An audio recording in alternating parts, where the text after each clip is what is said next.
Hi friends, today we're doing Unit 7, Lesson 13, Reader's Theater, Nicholas Copernicus. We're going to start by going over some of the key vocabulary words that you'll be hearing in today's reading. Our first word is calculations, mathematical methods used to answer a question. Our next word is diurnal, having a daily cycle or occurring daily as a result of the Earth's 24-hour rotation around its axis. Our next word is geocentric, having Earth as the center. Then we have heliocentric, having the sun as the center. Our next word is hypothesis, an idea that is based on observation and experimentation, but that is not commonly accepted. Our next word is logical, makes sense in an organized step-by-step way. And our last word is opposed, means resisted or was against. We are now going to move on to today's reading, which you can find in your workbook on activity page 13.1. Nicholas Copernicus. How would you like to present the world? With a new idea about how something works. What if besides being new, your idea was so different from the ideas that people had believed for so long that people were opposed to even listening to your ideas? That kind of fierce opposition is exactly what a man named Nicholas Copernicus experienced hundreds of years ago when he had a new idea about astronomy. Nicholas Copernicus was a regular person just like you. He was born in Poland in 1473 and was raised by his uncle because both of his parents died when he was about 10 years old. Copernicus went to universities in Poland and Italy and became a clergyman and doctor. Copernicus studied many subjects, including math, philosophy, church, law, and medicine. But his favorite subject of all, and the thing that he had a big new idea about, was astronomy. As you have learned, astronomy is the study of the stars, space, and the universe, and astronomers are scientists who study these amazing phenomena. Long before Copernicus was born, the Greek philosopher Aristotle observed that the sun appeared to rise in the east and set in the west. Because Aristotle observed this diurnal motion of the sun with his own eyes, he and many others believed that the earth was stationary and that the sun and all of the planets orbited around it. These observations and the strong belief in this way of looking at the universe shaped people's views for a very long time. For more than 1,000 years before Copernicus was born, most astronomers and other people believed that the universe was geocentric. In other words, scientists thought that the Earth was the center of the solar system and the universe. They believed Earth stood still, and the sun and all of the planets and the moon circled around it, while the stars remained fixed in a rotating sphere that was farther away. You have heard that most people believed the geocentric theory of the universe for more than 1,000 years. Why? Because it was the best explanation anyone had come up with for why the sun and planets appeared to move the way they did. All of our observations were from Earth. Remember, people did not have all of the scientific tools back then that we have today, such as artificial satellites, spaceships, and high-powered telescopes. These tools have greatly expanded modern understandings of space throughout new opportunities for observation and gathering data. Think about the difference between a person standing on Earth looking around and a person in an airplane looking down on the earthbound person. The person in the airplane can see a much wider scope of Earth. Powerful telescopes have given us this new kind of perspective when we look up into space. Most Greeks, including the famous philosopher Aristotle, believed the geocentric theory. There were a few exceptions, such as the Greek astronomer Aristarchus, who, after much study, concluded that the sun was much larger than Earth, and that it was Earth that moved around the sun. His new idea, called a hypothesis, was never accepted by ancient astronomers, but after many, many years, Aristarchus's ideas greatly influenced other astronomers in their studies. Most ancient Romans believed the geocentric theory. During this time, it was the official position of the powerful Roman Catholic Church. Most astronomers were afraid to question it or explore other hypotheses, though there were others before Copernicus who were trying to work out alternative explanations. When Copernicus was born in 1473, almost everyone in Europe believed in this geocentric theory too, and almost everyone had no idea that this view of the universe was about to change.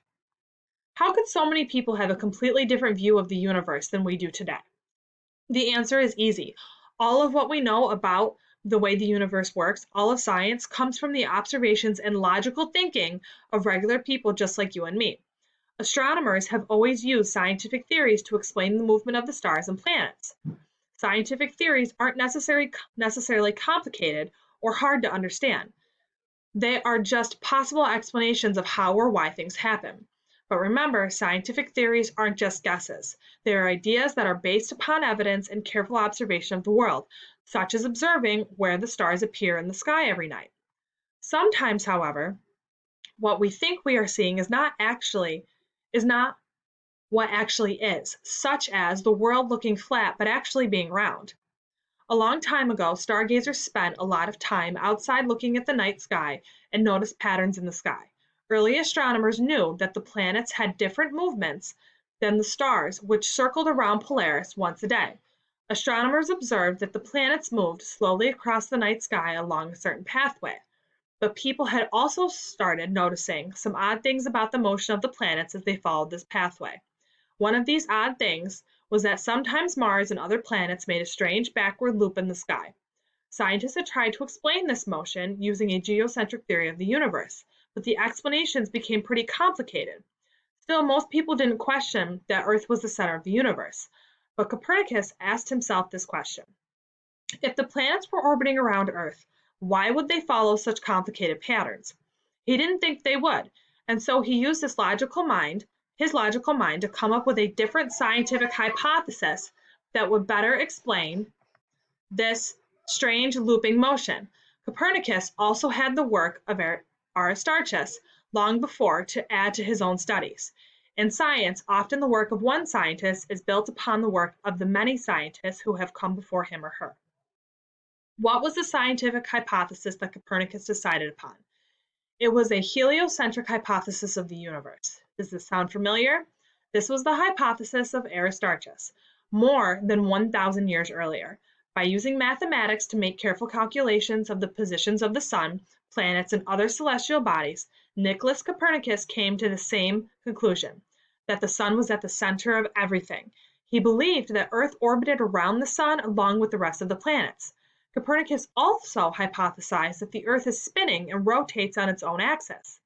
Of course, we now know that the Earth does rotate on its own axis, and we also know that although the sun isn't the center of the universe, it is the center of our solar system.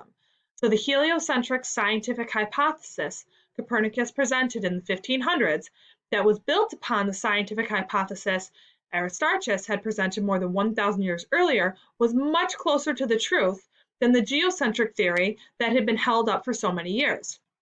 Unfortunately, similar to Aristarchus, Copernicus' hypothesis was not widely accepted by people during his lifetime. For one thing, people thought that if the Earth was spinning, all the things on it would be thrown off the Earth and into space. They didn't understand that the force of gravity holds us firmly on Earth. Another part of the reason for this is that Copernicus' ideas were not published until literally the day he died. But another part of the reason that the heliocentric hypothesis was not widely accepted was that Copernicus' ideas challenged the belief held by most people that humans were at the center of the universe. This was very difficult for many people to accept, so change came slowly. Still, as with the studies of Aristarchus, the studies of Copernicus greatly influenced the astronomers who came after him, including the great Italian astronomer Galileo Galilei. Galileo was inspired by the work of Copernicus and became one of the first astronomers to build and use a telescope to study space in more detail. As you heard earlier, Galileo discovered 4 of Jupiter's moons. He observed that the moons orbit Jupiter instead of Earth. His discoveries provided further evidence that Aristarchus and Copernicus were, although in the great minority, correct in their heliocentric theories. Nicholas Copernicus had made careful observations of the stars and other celestial bodies.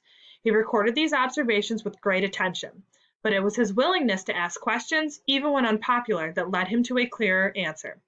Each time you ask questions to help understand something better, you are following in the footsteps of the great astronomer Nicholas Copernicus. Asking questions to get closer to the truth is what the scientific process is all about. Copernicus's questioning mind and careful observations led him to a new hypothesis about the arrangement of what we now know as the solar system.